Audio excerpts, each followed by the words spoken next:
Hello, everyone, and welcome to our today. Very happy to welcome all today with us. My name is Alina. I'm an Education USA advisor, and Education USA Virtual is here with you for another interesting webinar. That's the last one we have scheduled for June, but more of them scheduled for July. You can access now on our website. And as you know, Education USA Virtual is offering you monthly webinars that can help you and guide you through the process of your application. Either that is a undergraduate or a postgraduate degree, we are more than happy to help you with this, with our webinars, with our articles, MOOCs that we have available on our website. Additionally, I can also suggest you guys to check on our website what is the nearest Education USA center in your region. That way you can also get the help of our advisors in the country that you are from. So good luck with your application. Good luck with anything that you are now you are doing. And if you are now in the process of preparing for a standardized test or for an English proficiency test, and if we are talking about IELTS, today we're going to have an interesting session with their representatives. And we have two awesome speakers who have prepared an awesome presentation. We have Gwen and we have Bolu from IELTS. So we're going to put them on the screen, and I will just give them the floor to introduce themselves, and afterwards they can also start with their presentation. I will just also remind you guys that we will try to answer all your questions after we finish with the presentation. You are always welcome to submit your question in the chat, because we are very interested to know if we can help you more, with the guidance of our speakers. So yes, Gwen, maybe it's you that can go first, and then Bolu. Perfect. Thank you. Thank you for attending IELTS Essentials, Format Prep and Insights.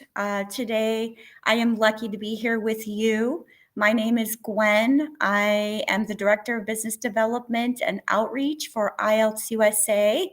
And my colleague is also here. Bolu, go ahead. Introduce yourself. Yes. Good morning, everyone. My name is Bolu Oluwadia, and I'm the Business Development and Communications Manager here at IELTS. And I work with undergraduate programs, graduate institutions, all throughout the eastern side of the United States. So all the way as far north as New York and as far south as Florida. And so if there are ever institutions that you are thinking about in those regions, please feel free to reach out to me. More than happy to be a resource and answer any IELTS related questions that you have. It's great to be here with you today. Yes. Awesome. Thank you, ladies. Okay, then we will leave Gwen to continue with her presentation, and then we'll appear after when we'll start with the Q&A session. Excellent. So before we go any further, I just want to give a brief overview of the topics that we'll be covering today during this webinar. First, we will go over a few facts about the test itself, and then we will take you through a typical test taker journey. We'll go into the best part, tips and advice for the most success for each of the sections that you will be taking during the IELTS exam. And then we will end this webinar with enough time for you to answer all of your questions you may have about the test itself and how to prepare for the test, and also how to receive the test. So first, IELTS is an English language exam that is owned by 3 different partners: IDP, British Council, and Cambridge. You will notice many of the test centers are run by British Council and IDP within your region. The test itself, the IELTS exam, offers 2 tests, academic and general. We will be focusing on IELTS academic during this webinar because many of you hope and aspire to enroll into a degree program here in the U.S. The test is offered in IELTS exam is offered in 2 formats, mainly paper-based and computer-based tests, and we test on 4 different skills: listening, reading, writing, and speaking. Our when you finish your test and you receive a score, you will typically receive a score between a 0 and a 9. And this is important to take note because you will receive a total score of 0 to 9. And typically in the US, universities require a 6.0 or higher. And you will also receive individual scores for each of the skills that you take. And again, this is important to keep in mind because when you are researching for the university that you would like to apply to, be sure to take a look at the levels of English proficiency that they require. Many schools, specifically in the US, require not only a total IELTS score, but they also require specific scores within the different skill sets that you are being tested in. So IELTS, we give you a choice in the format that you can take the IELTS academic exam. We offer it, again, in paper-based, computer-based, and we also offer it IELTS online, in an online format. The main difference between all of these formats is the duration of time it takes for you to receive your test. So if you decide to take the computer-based exam, you will typically receive the results within 1 to 2 days. If you take the paper-based exam, you will typically receive the results within 13 days. And the IELTS online IELTS online test, you will receive the results within 3 to 5 days.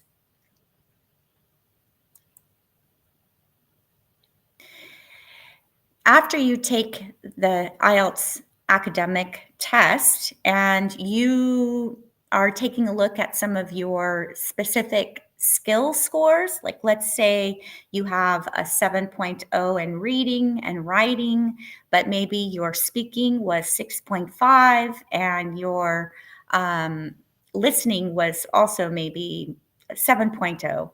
You would like to increase your score, your speaking score a little bit. So you would like to take that portion of the test over with the hope to not only increase that score, but also increase your overall IELTS score. You can do this through the One Skill Retake, IELTS One Skill Retake, which is an opportunity for you to retake one section of the IELTS exam within 60 days of the original test. Now, if you decide to retake that section because you want to improve your score, specifically in the US, you will want to research the university that you're interested in to make sure that they do receive that they accept the One Skill Retake.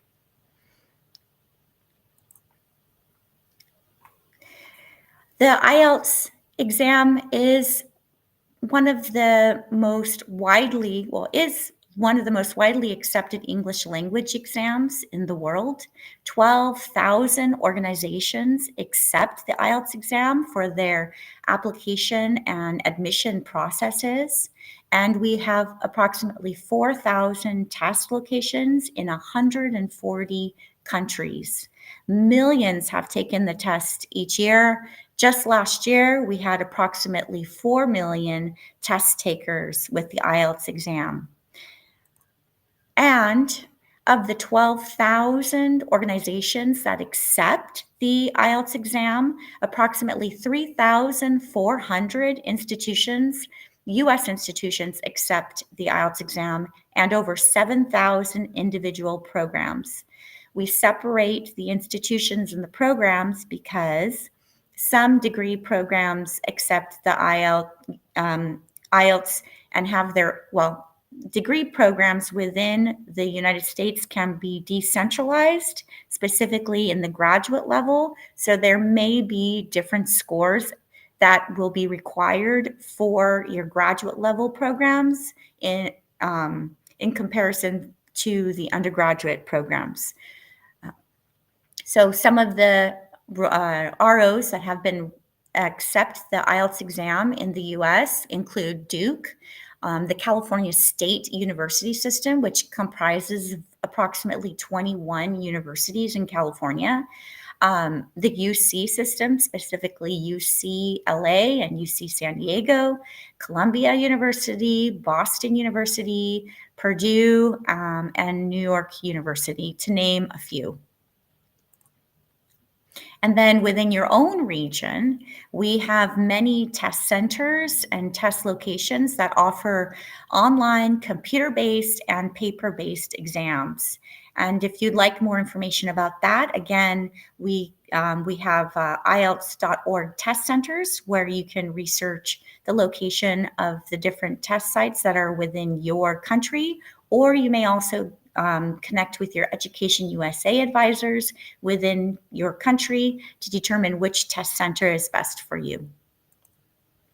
So let's get on to the test taker journey. So if you are interested in taking the IELTS exam, the first thing that you need to do is to register for the exam. And as I mentioned before, we do have a page online called IELTS.org Test Centers, where you can enter your country and the city and research different test centers that are located within your home country. Again, we offer 4,000 locations. You will complete the application and submit a payment online. When you submit your application and payment, you need to include a valid passport or your national identity card details. As soon as you submit these items, you will receive an email acknowledgement confirming that you submitted these items.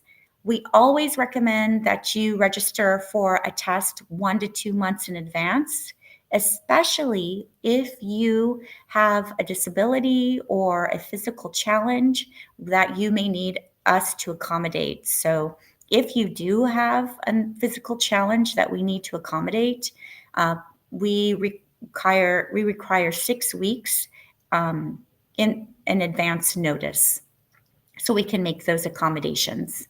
The second step in your test taker journey is preparing for your test, preparing for the IELTS exam. We have many resources for you that are free. There are a few represented on this page right now. You can go to IELTS.org, take a test, and download a PDF version of different details, sample test questions. You can also go to IELTS.org, prepare. And for those of you who are in region where there is British Council available, you can also go to the britishcouncil.org, take a test, and prepare URL located on the right-hand side, and enroll and create an account in IELTS Ready. IELTS Ready is a database, a database where you can create an account and have access to mock tests, videos, and when you are finished or at a certain, feel confident in your studies, it will also help you to register directly to a test center. There is a free version and then there is a paid version. Both are excellent. And then on the test day, step 3, you will need to arrive early to ensure that you have enough time to check in, to also put away your belongings and store them properly.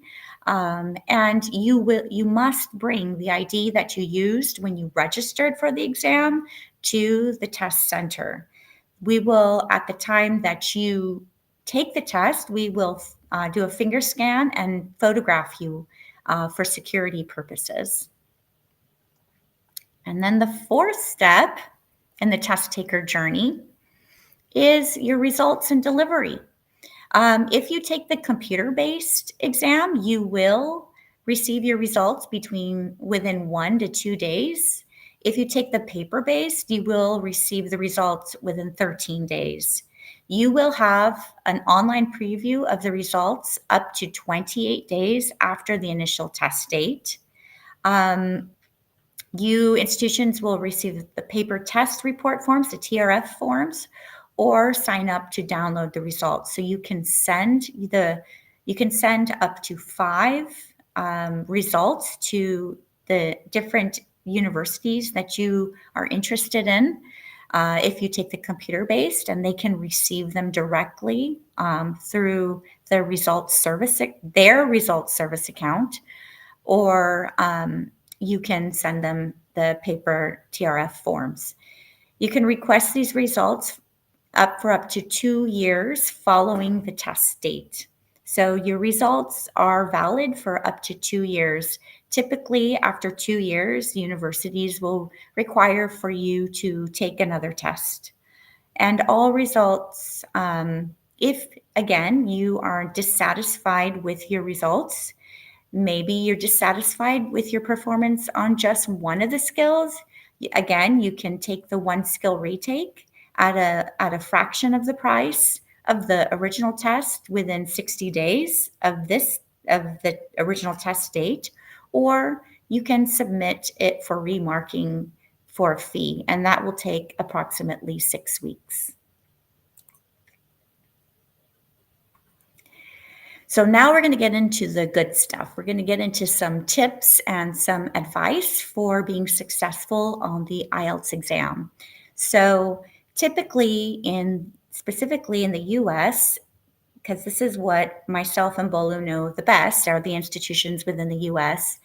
The IELTS academic exam tests for the listening, reading, writing skills in the context of a university environment. They're testing you in a way that you will be prepared to be sitting in a university environment and being able and also navigate the complexities of a classroom setting. For example, in the listening section, there are components that are going to teach you, assess you for your ability to listen and in an extended listening environment, because if you're in a university setting, you're going to be, just like in your home countries, you're going to have a lot of lectures, and you're going to have to process all of that while you are listening to, sometimes, especially in the US, we have a lot of professors from different parts of the world, and they have different accents, and you will also be listening to students from different parts of the world, and also different parts of the United States. So there are all kinds of accents, all kinds of different word usage that are being used in a university setting, while you are still trying to process the information, write it down so that you can study for your exams and your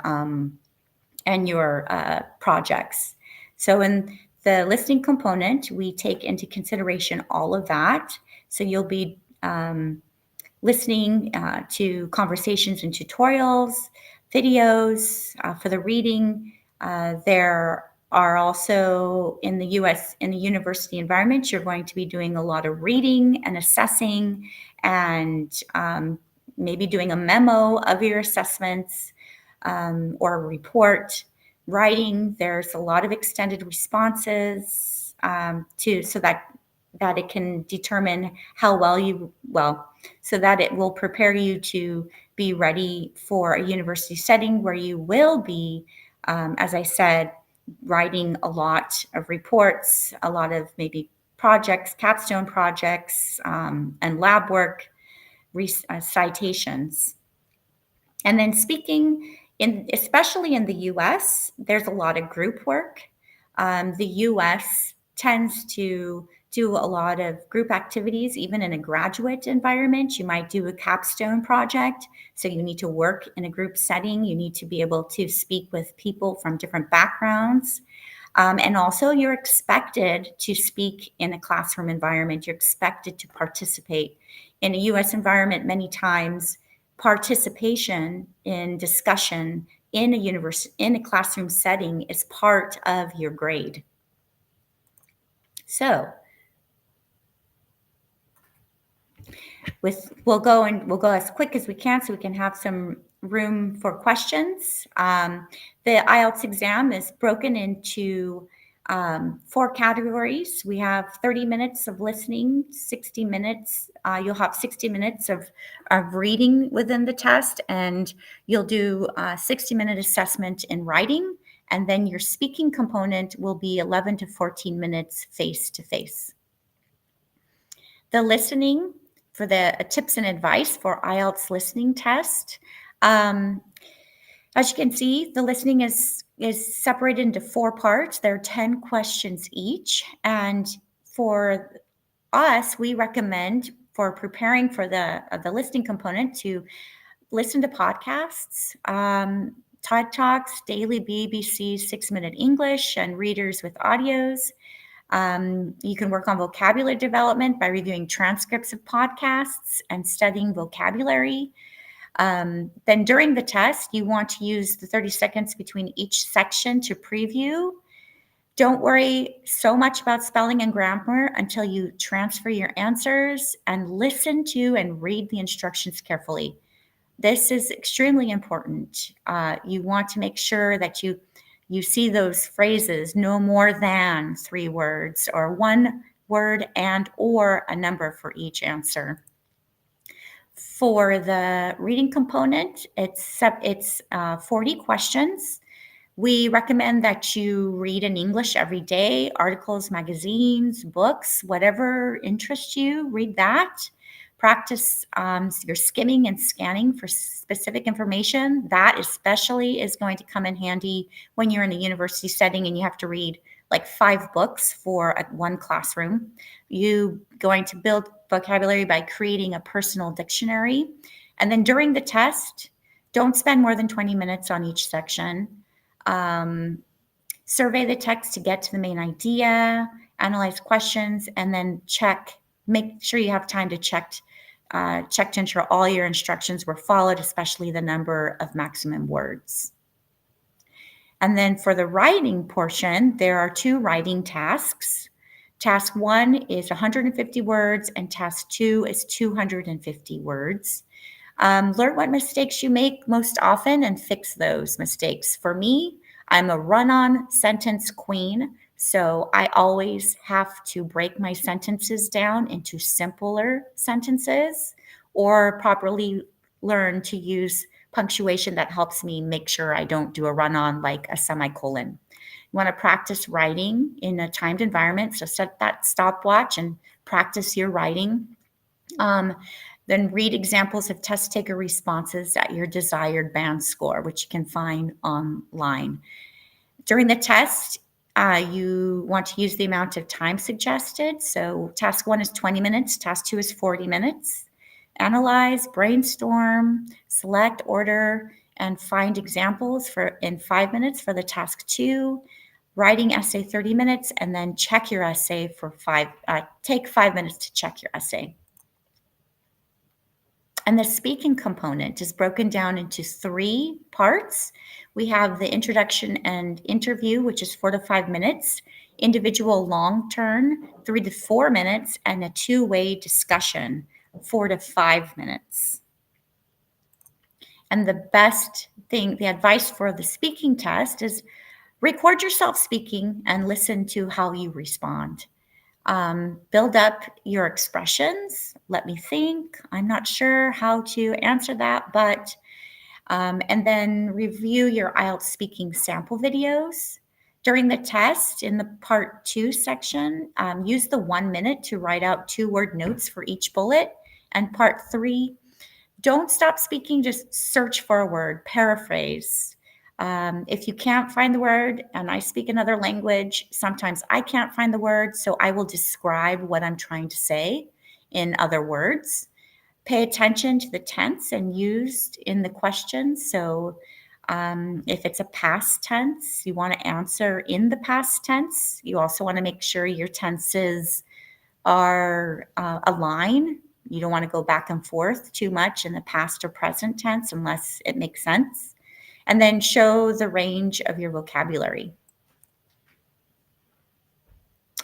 So there, when you study for your tests, it's all about confidence. And when you get a score that you have worked hard to achieve and you like your score, then you feel confident going into a university setting. You feel like you're ready to ask those questions or to participate and advocate for yourself, not only in the classroom, but also in your student life, living and studying abroad, working on campus, whatever you decide to do. And so for test takers, we have some resources here for you. You can click on that QR code, and these resources are also on that PDF. So we have sample questions, test center search, results preview. And then real quick, we just want to do a shout out for the scholarship, Andrea Scott Scholarship. If you are a graduate student and you have applied to and are accepted into a graduate program within topics like education, women's studies, international relations, and more, then you are eligible and you receive the scholarship, you apply and you receive the scholarship, you can receive up to $5,000 each year for the duration of your graduate scholarship for a graduate program for up to 3 years. So now let's go to questions. And thank you. Thank you so much. I really like this last slide with the scholarships. I mean, that's a very rare thing when the educators would give this opportunity to students, and especially to graduate students. So we'll definitely share that with our graduate students. So guys, stay tuned. So I guess after scanning that QR code, they would just be able to access what are the eligibility criteria and how they can get the scholarship, right, Gwen? Yes. Awesome. Okay. And we're in the process of selecting our 2025 scholarship awardees. And we typically open up the scholarship in January of each year. Mm-hmm. Awesome. And then award them in July. Great. Thank you so much. Thank you for the presentation, and thank you so much for the insight. I mean, we have a bunch of questions that are repeating themselves, asking on tips, on what specifically the students should focus on. So we'll try to kind of, to comprise them somehow. And you guys have a better, I mean, you just understand that those questions are repeated. Some of them are repeating for 5 times. So Olu is going to do her best to just give a very, a wider answer, but, for all of them. Okay, so one of the first question that we had from the students that given the question in advance, that have submitted them in advance, is how can I write essay correctly and fast? Yeah. Planning. I think that's the big thing. And writing under time pressure. So giving yourself that moment to write your essay within the 45 minutes that's allotted to you. I think that's the strategy for fast is just to practice writing under test conditions. For writing correctly, again, I think that's a bit of practice in knowing what is the examiner looking for when they're evaluating sort of your written test. So you want to make sure that you have a solid topic sentence, like what am I talking about in this sentence, and then have supporting sentences that explain what you mean in your topic sentence. So really the structure of an essay also really matters, right? And what IELTS is in kind of how you're being assessed. So those are 2 key things you'll want to pay attention to. There are a couple of websites that I think would be helpful for people to refer to. And so maybe we'll share them with Alina and the folks here at Education USA, and they can share that out with you guys and kind of in the post-webinar follow-up. But that I take you to the examiner assessment criteria, right? And then that way that allows you to really know kind of how do you focus it and write an appropriate response. Awesome. Thank you. So from kind of this question would come the next one. You already said that you'll share some links, and also when share that in the presentation, maybe something additional on that, you can recommend free or low cost resources to study for IELTS. Mm-hmm. Gwen, do you want to take this one? I'm happy to. Go for it, Bolu. I'll They do need it. someone new to listen to. Yeah. So besides what's available on, so if you're looking for free, right, all of the individual partners, British Council, Cambridge, IDP, as well as on IELTS.org, all have tons of free resources. Now, before you even get to locals, just free resources. And we're talking like sample test, PDF examples, like sample, like test prep kind of exercises as well that you can engage in. All of that free at no cost to you. If you're looking for low cost study resources, right, to give you a sense of where do I stand now? How do I really kind of like intensify my study so that I can achieve a particular score? What I'd recommend there is going back to your Cambridge, like actual IELTS prep books. And all of those will be accessible to you via the Cambridge website or the individual IELTS test centers, right? So you can always reach out to the test centers for kind of prep information. Always, right, kind of as a last resort, we're also here, right? If you kind of need additional support, feel free to email us and we can put you in touch, right, with the folks at the test centers. Great. Thank you so much on this one. A bunch of questions similar to this. When I answered that in the presentation, but just maybe a wrap-up response. The best tips for reading.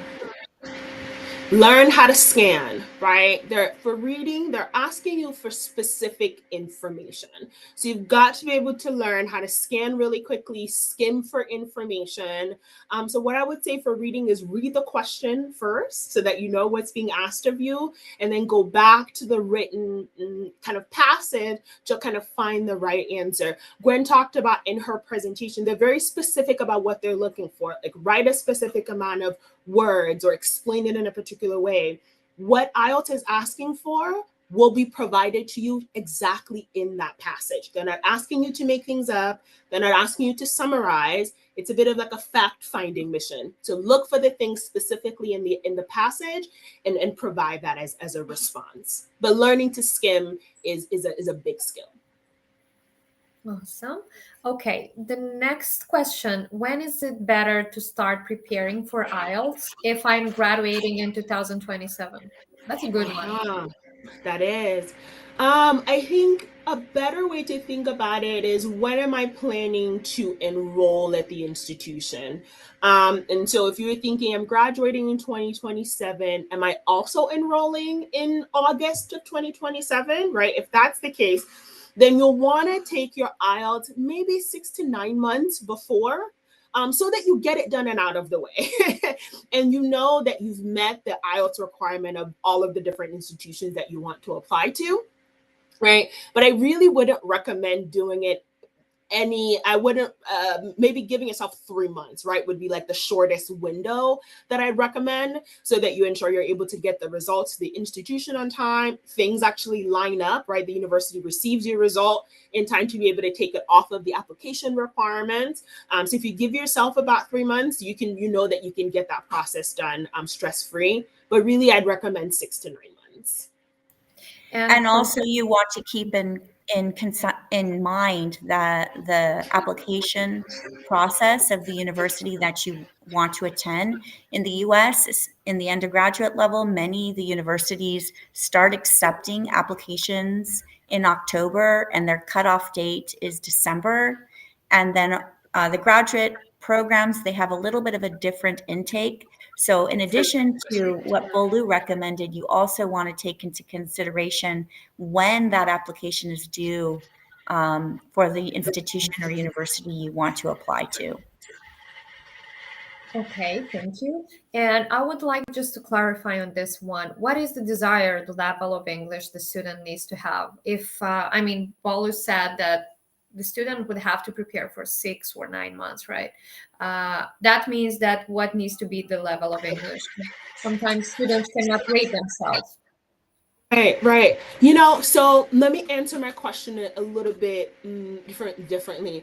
I'd say think about like to start that process about 6 to 9 months in advance. Doesn't necessarily mean that like your IELTS test prep starts that day, but at least start collecting your materials and having a sense of here are the deadlines, like Gwen mentioned, so that you know like when do you need to book your test, etc. So I say starting that process kind of about 6 to 9 months earlier.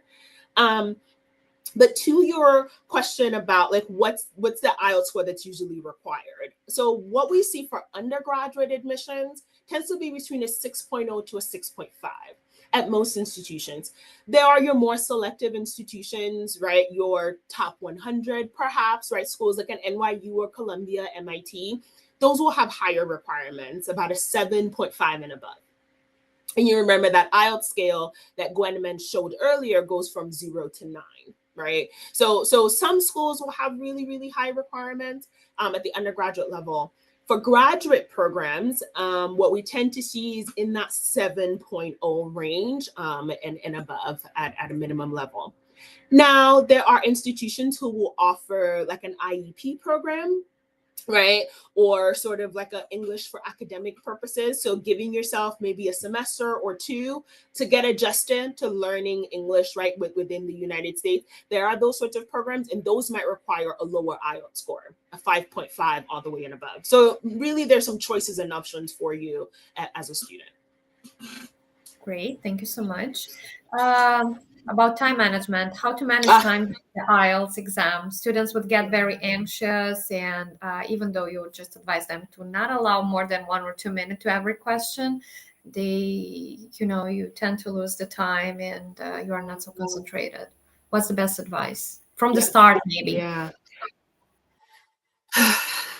Practice under time pressure. I think really for every skill that's being tested on the IELTS, I think practicing under those test conditions is the best way to understand how well do you manage your time. Again, when we go back to reading, understand what's being asked of you, right? You don't have to read the entire passage because they're not testing you on the entire passage, right? So kind of having some like test taking strategies would be helpful. For those of you that are going to be testing through British Council, their IELTS Ready product, right? That might be worth taking advantage of because that will help you practice taking the test under time pressure. So you don't have to like time yourself. That's already sort of built into that system. But yeah, that would be my greatest recommendation is just practice, right? Under those 40 minutes, practice kind of doing that speaking back and forth interview within that 10 to 15 minutes and see how you do. And Alina, there were some recommendations on how to break down the time management within the different sections in the PowerPoint. I think it would be okay to share some of those, or we can send you some information to share with the attendees of this webinar if you're able to, so that you have that advice of how to manage your time during the test. We have a lot of blogs that'll be helpful. I'm looking at one right now, actually. They just kind of breaks down for each section. So we'll send some links to that along. Sure. We can submit them also after the webinar will end. We can submit them in the chat so the students will have access to those. Okay, awesome. Great. Another question, a good one. My problem is that I cannot look in other person's eyes while talking. Is it important for speaking part, and how to change that? I love it, and thank you for sharing that with us. No, that is not one of the components that's assessed. IELTS is a communication test. So really what they're concerned about is your communication skills and how well you can carry on that conversation, how cohesive, right, are your sentences? Does a person on the other side understand, right, the message that you're trying to get across? That's what's being assessed on the speaking component. So if you're not looking them right in the eye, I think that's okay. Try to make it seem as though you're having a conversation with them. But, if you've got to look down or look around here and there, that's perfectly fine, particularly if you're testing in center.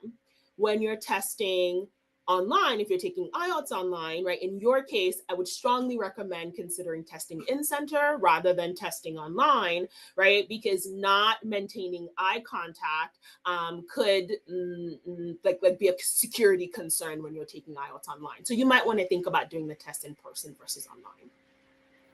Awesome. Great. That's a good tip. Thank you. Yeah.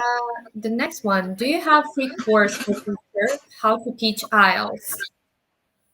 Yes, yeah, and so that would be one of those things that the individual partner, so British Council has got a program, IDP has a program, Cambridge also has a program. So really depending on kind of where you're geographically located, you'd want to get in touch either with BC IDP as well as kind of on IELTS.org.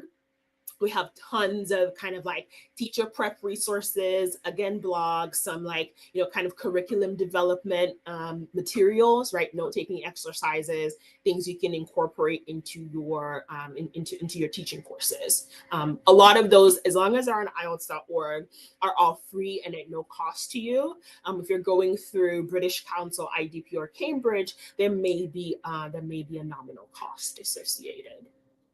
Oh, I should also mention British Council regularly does teacher training workshops, and often they'll list those webinar dates readily available on their website. So maybe that's another thing that we can share out post webinar here.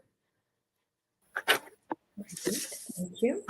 The next question, how to prepare for IELTS and SAT in one, and which activities I should do for extracurricular. I'm not sure for extracurricular, I can jump there, but preparing for two tests in the same time, that's a concern that we are always raising with our students. What do you recommend?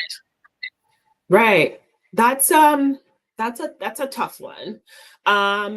What I'll say is preparing for IELTS will likely help you prepare for the SAT. If you just think about what IELTS is doing, right? IELTS is just measuring English language skills, right? It's all about English language.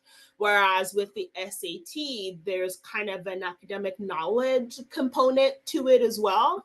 And so I'll just kind of say that briefly, but maybe the other thing you want to consider too is like, are both tests required by the universities that you're applying to, right? More and more universities these days have test optional policies, right? So is that something to investigate further and say, do I even need to take both of these tests in the first place? If that's the case, then I think you're the sort of person that would recommend taking their IELTS sooner, right? Again, IELTS is valid for up to 2 years. And if you're preparing to take the SAT anyway, you're continuing to develop your English skills, right? And you're continuing to practice. So what I would do is like do the IELTS and get that out of the way and know that the English component is done, and then continuing to prepare and spend more time getting ready for the SAT than an IELTS. So that'd be how I'd recommend handling that. Yeah, a lot of the skills that you learn in IELTS, with especially the skimming and reading directions carefully. I don't know about you, Bolu. It's been a long time since I've taken an SAT, but the last time I took an SAT, what got me was not reading directions carefully. So if you practice your IELTS and you pay attention to the directions, I think exactly what Bolu says, the IELTS will help you prepare for the vocabulary and written expressions of the SAT. Yeah, on the SAT. Yeah. And just following directions. I agree. That's the same thing I guess we would also recommend our students in considering and also taking into consideration the extracurricular part. I can jump here as an Education USA advisor. We would always encourage our students to focus not on the quantity, but on the quality. So I would better advise them to focus on one or two extracurricular activities that would not take a lot of their time. Your test during the week, and you can do your extracurricular activities during the weekend or vice versa, depending on the type of activity you're doing. But yes, it's very important. Even if you are an Ivy League university, we're a competitive one, it doesn't mean that you have to do a bunch of extracurriculars. Now they want focus from you, now they want commitment and dedication. They will see the number of hours you are doing. And trust me, if you're going to do a bunch of them in the same time, you're not going to be productive. So stay focused on less activities, but very quality. Yeah. And when you're in a graduate level environment, the extracurricular activity that you do If it supports what you hope to do in the future within your degree program on a graduate level, that's helpful too. A lot, speaking from experience. Okay, we will move to the next question. We'll try to speed up a bit because we have still One. thank you guys, by the way, for submitting them. Which section of the IELTS, reading, speaking, writing, is best to improve over the summer? Sometimes I find it hard to form my own sentences in English. What can I do to fix that? A short answer, maybe here. Oh, yeah. That's a tough question to answer. I'll say the choice is yours. When you say you find it hard forming your own sentences in English, I'm going to assume you're referring to speaking there. So hopefully the summer is an opportunity to engage with people, lots of activities, move around, to try to find opportunities to practice speaking your English and be okay with miscommunication happening. And you have a moment where you need to think or find the word. That is perfectly okay. That is part of normal communication, but you need to practice, right? And kind of put yourself in that environment. So yeah, practice, practice, practice. Yeah, that's the best one, I guess. We will move to the next question. What are the key criteria examiners look for in the writing and speaking section? And how can candidates meet them? How to score 6.5 in the writing section? One of the links that we'll be sharing after the webinar today will be the key assessment criteria for writing and speaking, so that you know exactly what they're looking for in each section, as well as how each score is, like a description of each score. So when they say an IELTS 6, this is the skills that person is able to demonstrate in their writing, right? So it's written cohesively, it's clear, there are few errors that impede understanding. So like that, the amount of errors that you have and how much it is a blocker in the person who's reading that information, how much they can understand the written information, that's like a key component. But yeah, we'll definitely share that examiner criteria out for you. But yeah, out of 6, clarity and thinking about your audience, those would be important components for you to achieve that score. Thank you. The next one, is it possible to have 7 points overall if I have a lot of spelling mistakes? No, errors. So out of 7 is where we see, particularly 7 overall, right? Out of 7 overall is where we see people able to communicate complex ideas in the English language. And you can't really communicate complex ideas when there's tons of like spelling errors or communication errors there, right? So again, this is where clarity and correct, right, information really comes in. Yeah, if you're looking for those higher scores, you've got to write clearly and correctly. And you have the resources already, because these 2 ladies already shared a bunch of them, so I hope those would help. The next question, the first part, I think you already answered that, but the rest of it, what is the successful learning strategy to score to C2 level? How many times does it take to prepare to the exam for the C2 level already having B2+? Yeah, these are excellent questions. If you're looking to make a big jump, go from a B2 to a C2, depends on how much time you have and how much opportunity you have to practice. If you don't have a lot of time or a lot of opportunity to practice in the English language, you'll really want to consider getting an IELTS teacher, right? Or getting into a really good IELTS prep program, so that gives you the structure and the planned time and space to be able to practice, right, in English. That's really what those prep programs do. But it generally takes about 3 months of intensive study. We're talking about 10,000 hours of intensive study over those 3 months to make a jump of 0.5. So to go from a 6 to a 6.5. So if you're wanting to go from a B2 to a C2, that's about a 1.5 jump score difference. So 30,000 plus hours of study, that's a huge time commitment, right? So what you want to think about is like, is that realistic for the moment where I am right now? Do I really need to achieve a C2, right? There are kind of lots of things to consider, but that's a big jump.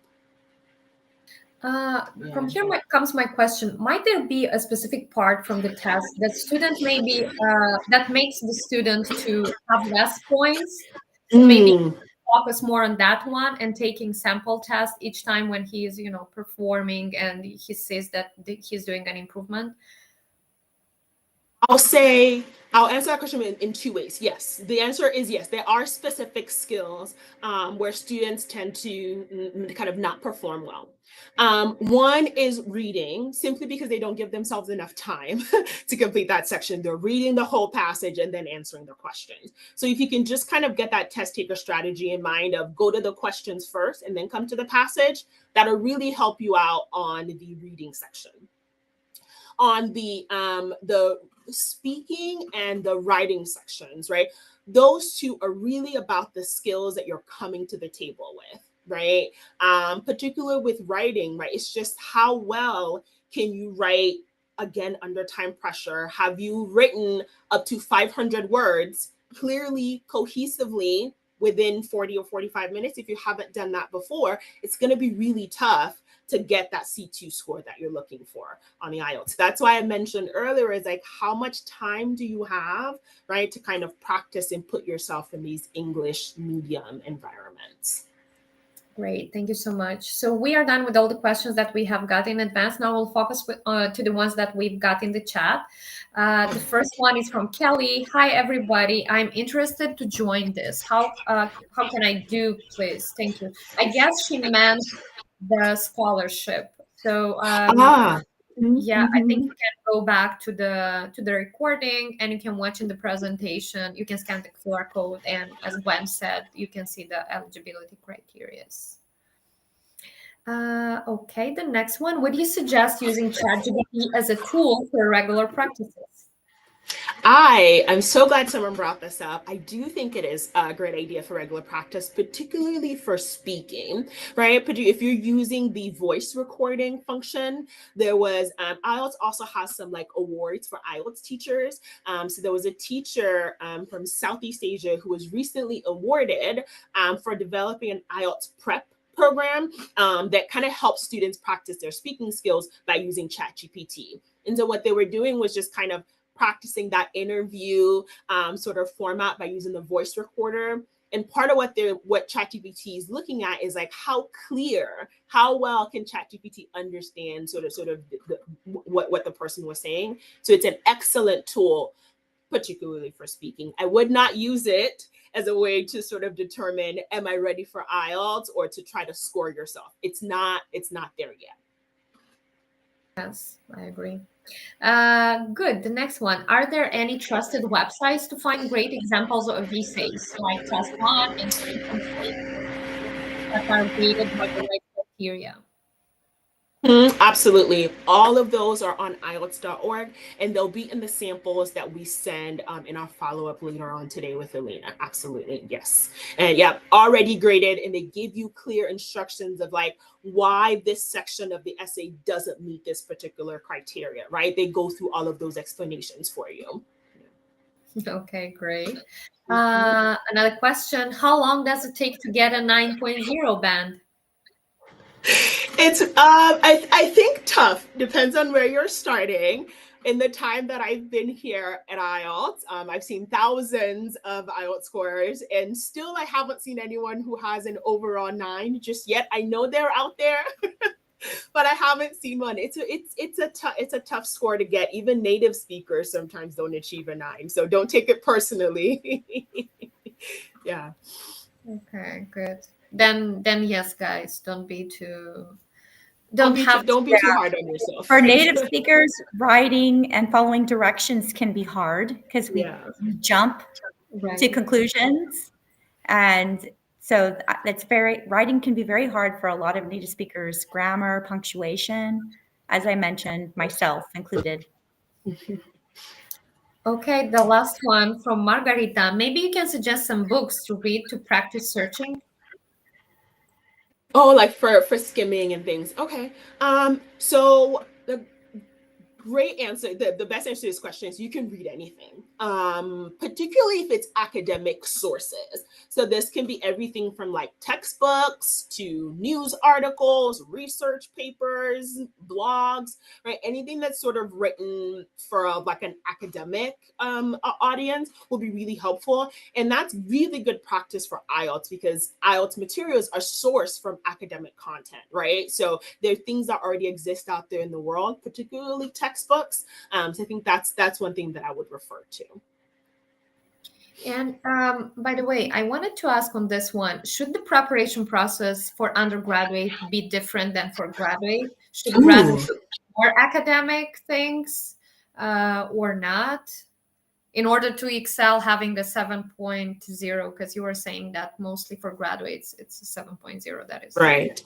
What I'll say is I think the strategies need to be different, right? Mm-hmm. For graduate, I'd say it's a better test taking strategies to understand like which skills are your weaknesses, right? Because I'm assuming if you're coming at a graduate program, at least at the undergraduate level somewhere, you've been communicating in the English language before. So for you, likely what you need to focus on is like, is it writing? Is it speaking where I really need to improve my particular skills? Versus someone coming from an undergrad perspective who just hasn't had a ton of time practicing in the English language, then you just want to prepare for all skills generally, right? And make sure that you're ready to properly demonstrate your English language skills. That's a great one.